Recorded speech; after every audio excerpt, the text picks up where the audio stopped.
Welcome to your Tuesday morning. As always, I'm Jim here with Cyber-Recon and your cup of cyber. Got to get a little bit of housekeeping done here on the screen.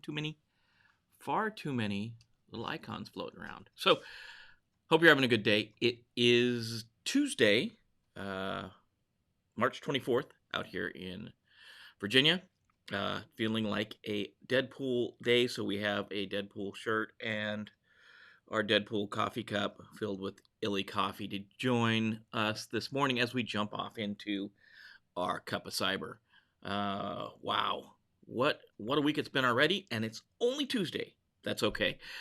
Today we're going to jump in, continuing with Security Plus, talking about network devices, network protocols, network architecture, and a concept that most people really need. Well, if you're doing Security Plus, you're doing Network Plus, you're doing A Plus, you're doing anything in technology, you're going to need to know the OSI model, or the Open Systems Interconnection model. This is the standard kind of representational model for networking everywhere. And I'm going to take it, move myself just a little bit over, so I'm in the window here. So join us this morning. We're going to jump in. We're going to talk about OSI. Hopefully drive this home to where you understand what's going on, fill in any gaps you have, and just help you with the OSI model, because you got to know this thing if you're going to be in the field, I guess. So join us this morning. We'll jump in and we'll talk about OSI. See you in just a minute.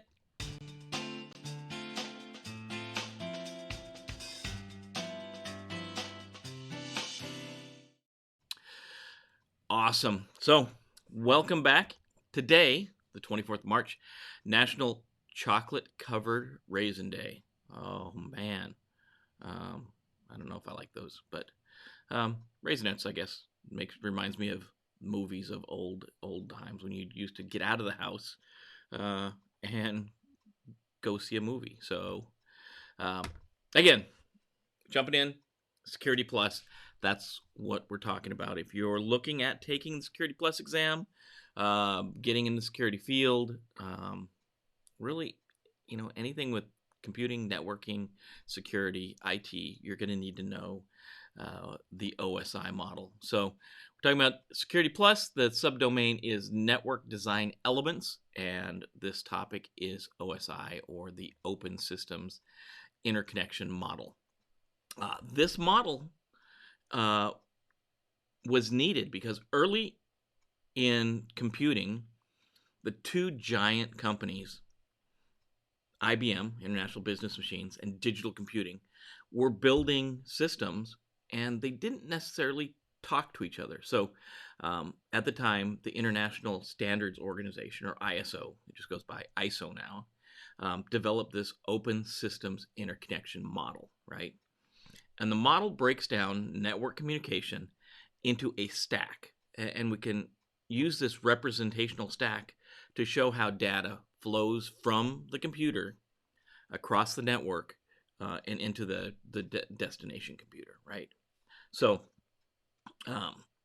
if you're jumping in, you want to learn this stuff, this module will give you a really, really good overview of the OSI model.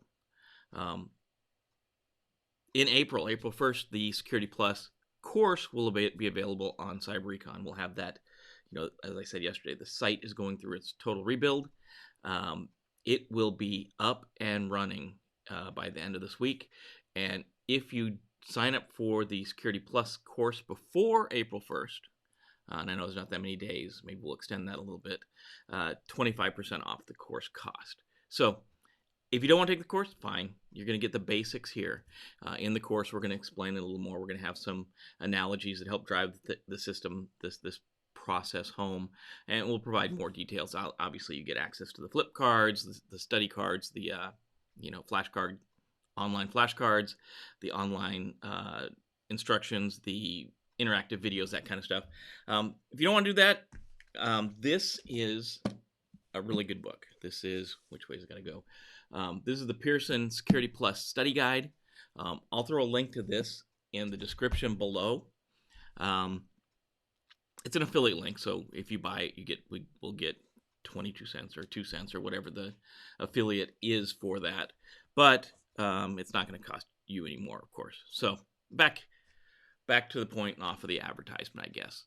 So the OSI model is these 7 layers, and it really flows from the application you're using, and I'm not talking about the application like Microsoft Word or PowerPoint or something like that, but like application like, you know, HTML, web traffic, or chat or mail or something like that.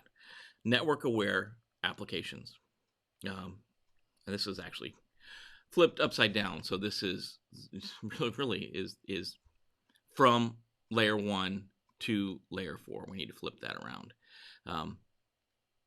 The physical layer is the bottom layer, right?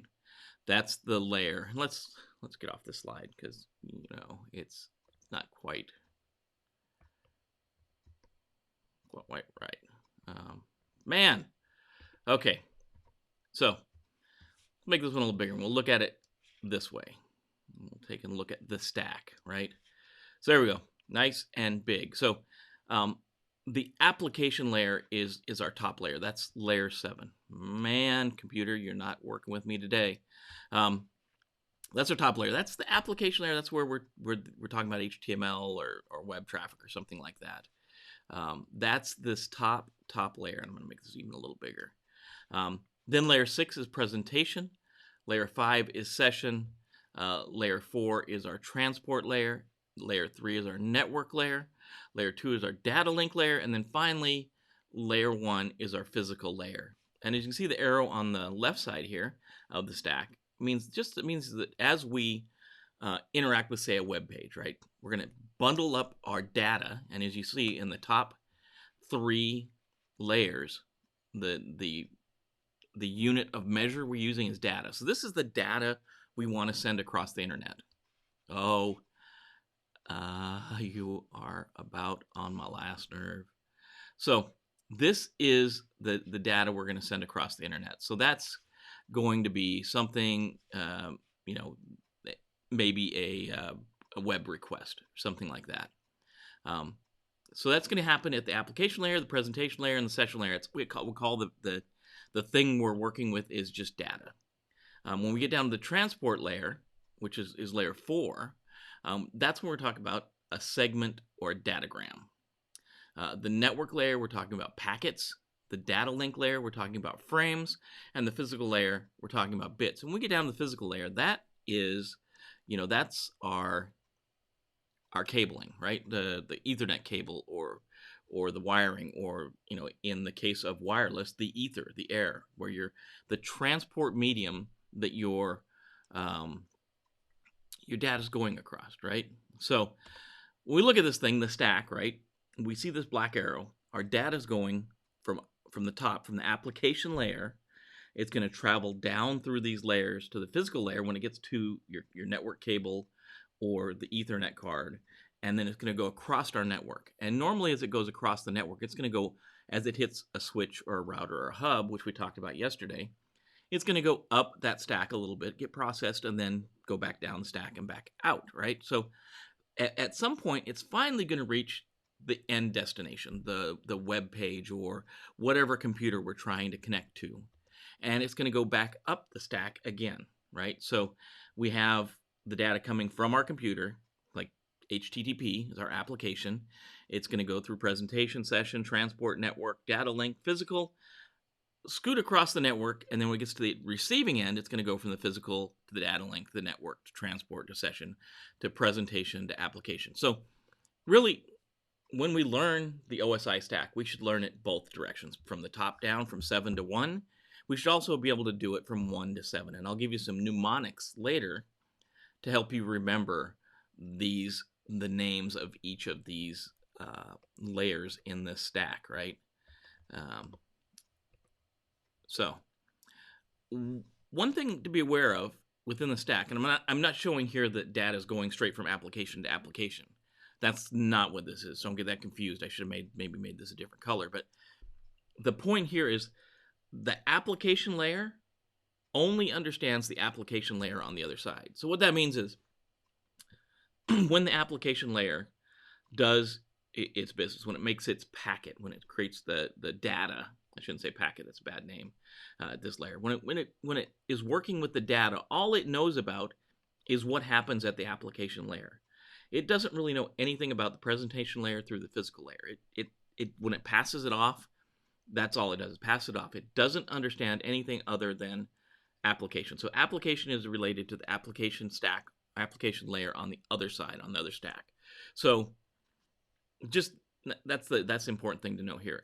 Each layer only kind of understands what's going on at that layer. And again, this is a representational model, right?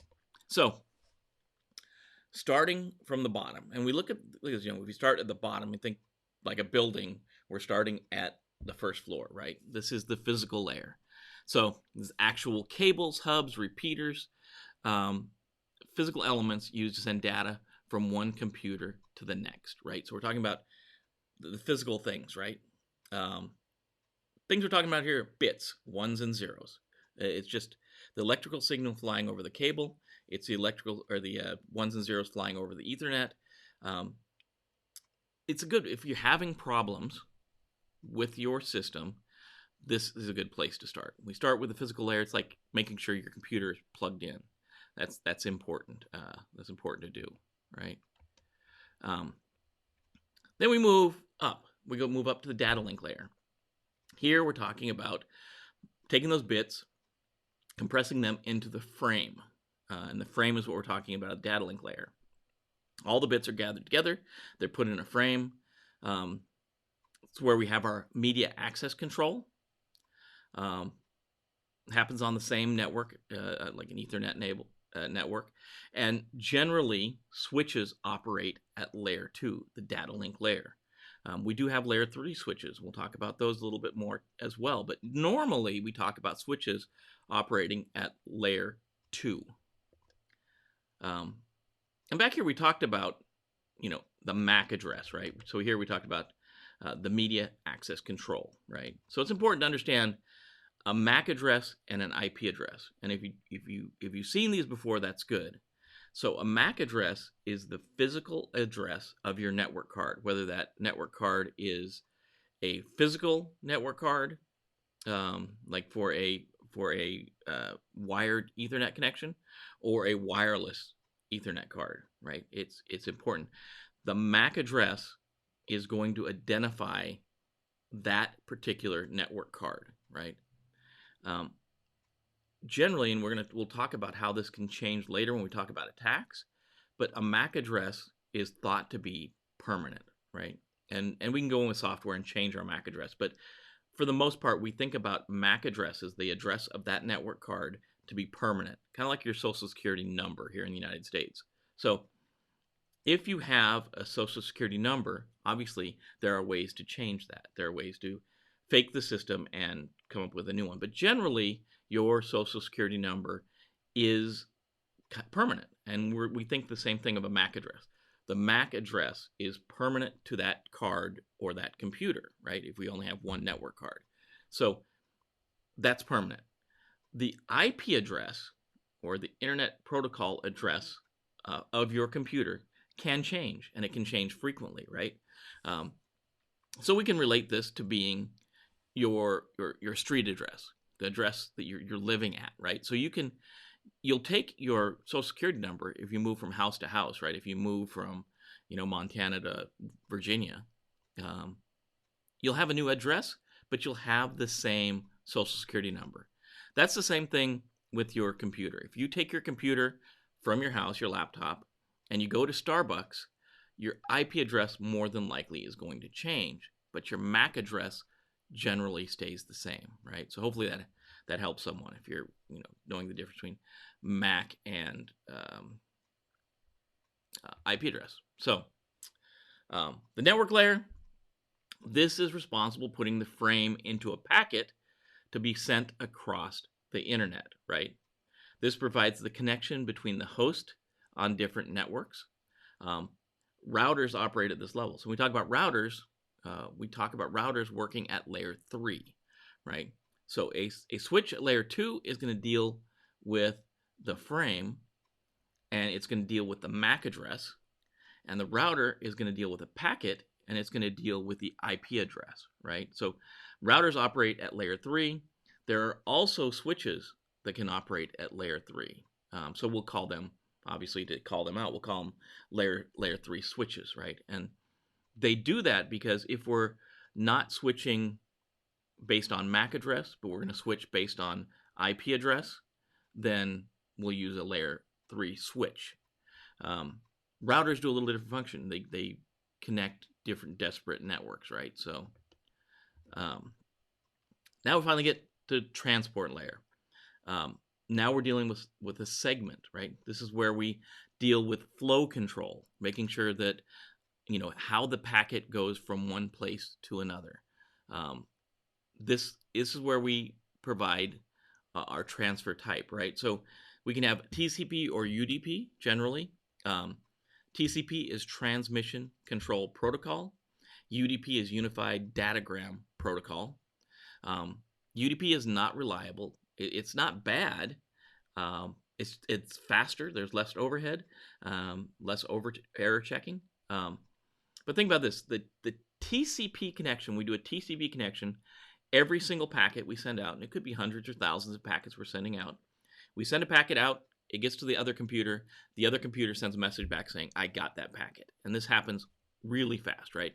So if we send 1,000 packets out, and 10 of them don't get to the other side, TCP will tell us from the other side, hey, I'm missing these 10 packets. And then my system will resend those 10 packets so that it can be fully assembled on the other side. So when we're worried about making sure that we want reliable transfer, we use TCP, right? And as you can see, there's going to be more overhead because every packet I send out, I get a packet back. And then I may have to send another packet to replace it, right? So TCP has, it's a lot more network traffic. There's a lot more traffic on the network, but we make sure it's a reliable transfer protocol, and we make sure all the packets get to the other side. UDP, on the other hand, we determine this being not reliable. So essentially, TCP does this check to make sure every packet gets back, gets to the other side, and tells me which ones that it doesn't have. But UDP just fires and forgets. It sends all the packets out. The receiving computer doesn't send anything back, and we never retransmit missing packets. So of course it's faster because we don't have that two-way communication. So with TCP, we've got at least a communication out and a communication back for every single packet. UDP is just one. Sending. It's just sending. And you may ask, well, why would we ever use UDP if there's a more stable protocol? Well, if you're thinking about streaming audio or streaming video or any type of streaming media, those are good examples of why we'd use UDP. You wouldn't want to get 1,000 packets of a song and then at the end have, you know, packet number 10 and packet number 13 and packet number 1,000 come in and kind of mess the song up. So essentially, if you have that song playing, those parts, that one little packet that doesn't make it just gets dropped, and you don't ever maybe hear a lag in the song, or the screen gets a little fuzzy for a second. That's just UDP. It's sending data out. It's not doing error checking. It's not getting that verification that the message was received, right? The session layer, this is where handshaking happens. It's data. This is where we're working with the messages, and this is the first layer of the upper layer of data. And that's just, we're kind of going from the network layer, the network part of the OSI model, to the kind of the programming or the operation system part of the OSI model. Presentation layer, this prepares data layers for presentation. This is context for communication between the layers. This is where, if we're encrypting or decrypting or compressing data, this is where the compression, the encryption, the decryption happens. This is the second layer of the upper layer of data. So we have 3 at the top that kind of deal with the operating system or the programming, and then 4 at the bottom that deal with networking. We think about HTML here. And then the application layer. This is the top of the OSI model. This is this third layer of the upper data layer. This is network-specific applications. This is, again, this is not talking about PowerPoint or Notepad or anything that runs offline. We're only talking about network-aware applications: email, Facebook Messenger, chat, other direct messaging. So we're talking about email. We're talking about the application SMTP that runs for email, right? We're talking about the email application. Any of these network-aware applications is what we're talking about at the application layer, right?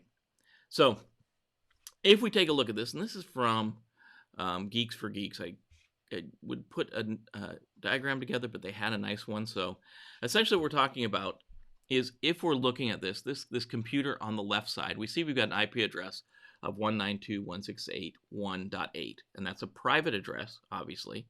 If you don't know about private and public addressing, that is an area we'll cover as well in the full course. But this host is going to go across the switch, and we know it's a switch because we got this icon on the top that's got the arrows facing just outwards, the two sides going outwards.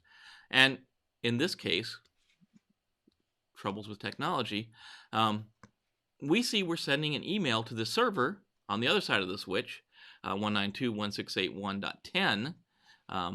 And we see, because we're going through a switch, it only gets broadcast on that one port. Obviously, if this was a hub, we'd see that email message going to all the computers, but we're only going to the one server that's out there. And you can see we've got our MAC address of our computer, and then the MAC address of the receiving computer. And then down here we have what the Ethernet frame looks like, right? So we've got our user data is this yellow part. The blue part is the source and the destination IP address. So that's when we add our IP addressing to the packet, right? So we've got our source IP and our destination IP, and then in front of that we've got our source MAC and our destination MAC. So that all lives within the Ethernet frame. And in the trailer we've got some things like sometimes error checking or whatever happens in the trailer. That's a little bit, and maybe in the lesson we talking about the analogy of a train, right, and carrying cargo. And that's essentially what one of these packets is. It's a little bitty train that's carrying cargo, and the cargo happens to be, your data. So that yellow part is data. It could be, it's going to be variable depending on what kind of packet you're sending out. But we're gonna have our source and destination IP, and we're gonna have our source and destination MAC, and that's important. That's what gets put into this by the OSI model. We'll also have things like the port we're going to, the protocol we're using. That's all put into this the transport mechanism by the OSI model, right? So if we think about this, the OSI makes the layer think they're directly talking to each other, and that's what I was trying to. Application thinks it's talking to application on the other side. Network thinks it's talking to network, right? Think of it as a train taking things from one destination to another along a track, and that track could be your Ethernet cable or your wireless cable, your wireless connection. Well, this is a representational model of how networking works. There's two mnemonics, that we think about. So if we go back to, let's go back. Well, let me, 1 second. Let's go back up and find our, so we go back up here. The two mnemonics you're going to want to remember are from layer 7 to layer 1 is all people seem to need data processing. So that's application, presentation, session, transport, network, data link, and physical. So we remember that by all people seem to need data processing.